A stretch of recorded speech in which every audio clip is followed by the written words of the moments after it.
Her iki tarafı da muhafaza edelim.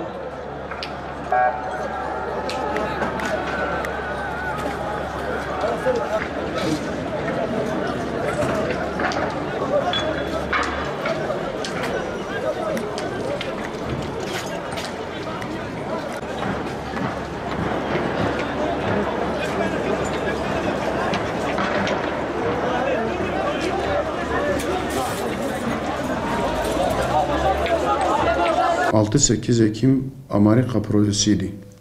Devlet içinde örgütlenmiş ordu ve emniyet teşkilatlarını adeta ele geçirmiş FETÖ ile PKK'nın ortaklasa hayata geçirdikleri bir projeydi. Bu satılmış örgütler bizzat emri Amerika'dan almışlardı.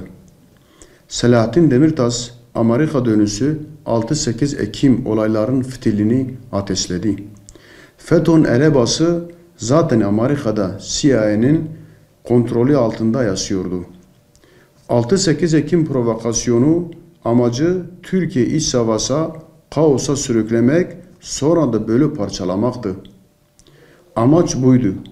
O dönemde devlet bölgede yok gibiydi. Askeriye ve emniyet FETÖ'nün denetimindeydi.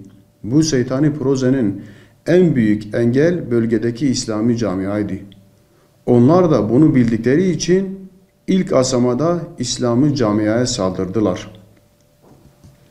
Bölgedeki dindar kesimleri, özellikle Hudapar camiasını imha etmek istediler.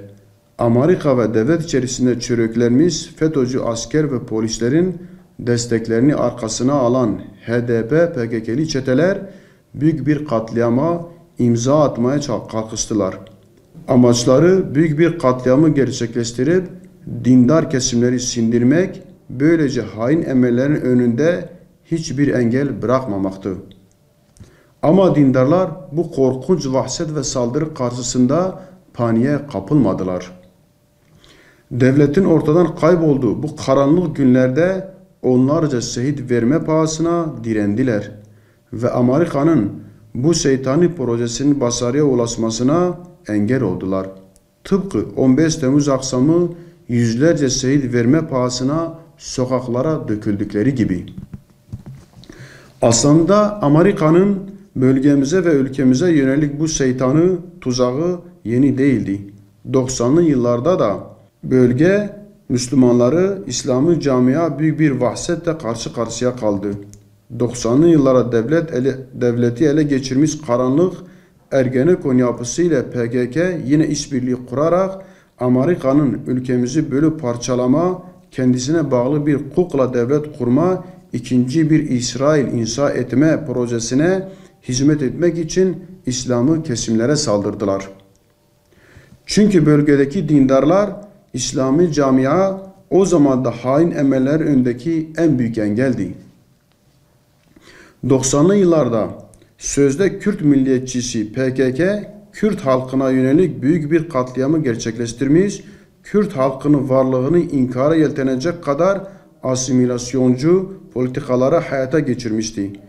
Kemalist, ulusalcı elitlerle birlikte İslami kesimi bölgede atma, katlederek sindirme çalışmasını başlattı.